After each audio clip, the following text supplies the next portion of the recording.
welcome to my new blog post 23. And in this blog post, I'm going to discuss about connection between business documents and project lifecycle. Let's start. So when we need to discuss about the interrelationship between the business documents and the project lifecycle, we need to understand this following workflow that I'm going to showcase over here. So first, we need to do before even starting the project, we need to do some pre-project work. And right after that, we need to go for starting the project. We need to initiate some sort of documentation or actions that are required to be performed to start the project. Right after that, we need to organize and prepare ourselves for uh, executing the executing the project. And then we need to go for carrying out the work like what we actually plan. Then we actually go for carrying it out, we need to perform certain actions or processes in order to get the required output. And then we need to go for the completion of the project. Either it could be successful or a failure, uh, but in any case we need to complete the project. So these 4 points: starting the project, organizing and preparing and carrying out the work, and completing the project. This is called the project life cycle. And this can be any iterative model or any mixed model, or some kind of a sequential model of the project life cycle, right? So during every project life cycle, you need to go through different phases. Like starting the project is a certain phase, and right after starting the project, you need to go for organizing and preparing for the project, and right after that you need to carry out the work, and then you need to complete the project. So all of these are basically phases, and these are generic phases. It doesn't mean like these are the static ones. You can actually define your own. At the end of every phase, you need to define a phase date.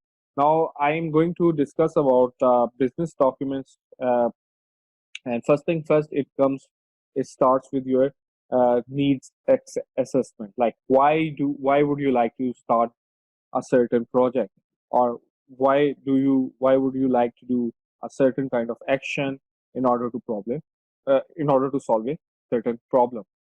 So first thing first, that in order to right before executing the project, you need to go for some pre-project work, and it starts with your needs assessment.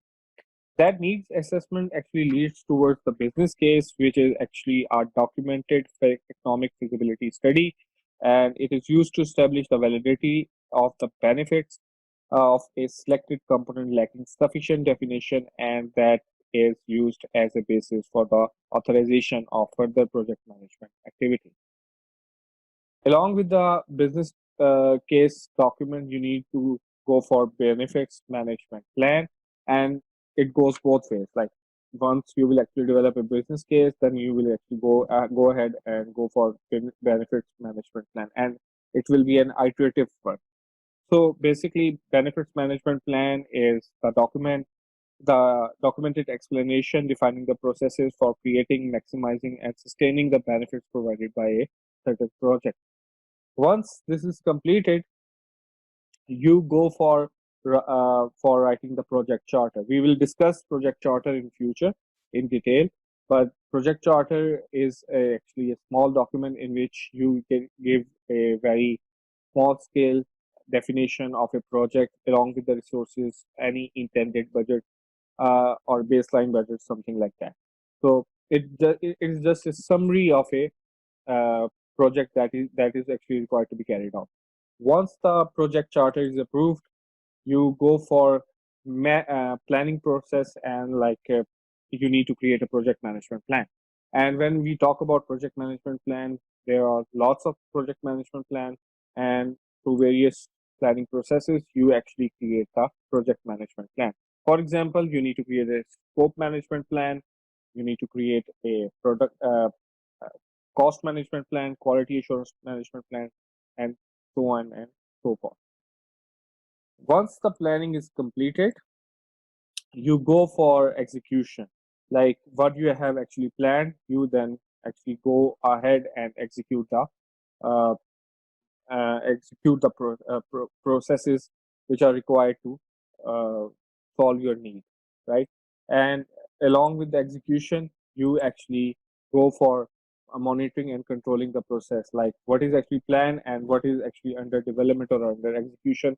Is it aligned with that? If not, then what kind of corrective measures that are required to be taken, and then you need to uh, re-execute them, or it is quite possible like you need to replan something, and then you need to go on and do go through the execution process again and again, right? So once uh, the monitoring and controlling process is successfully completed, so the closing process actually comes right after monitoring and controlling process, because it tells you like if the project is uh, failed or successful. Okay, now coming towards our star question. So question is, before making a project management plan, a project manager should have a project charter. In order to make project charter, a project manager should always have number one, need access assessment document, business case, benefits management plan, all three of them at the same time. So please do not forget to uh, answer the question in comment section of this video.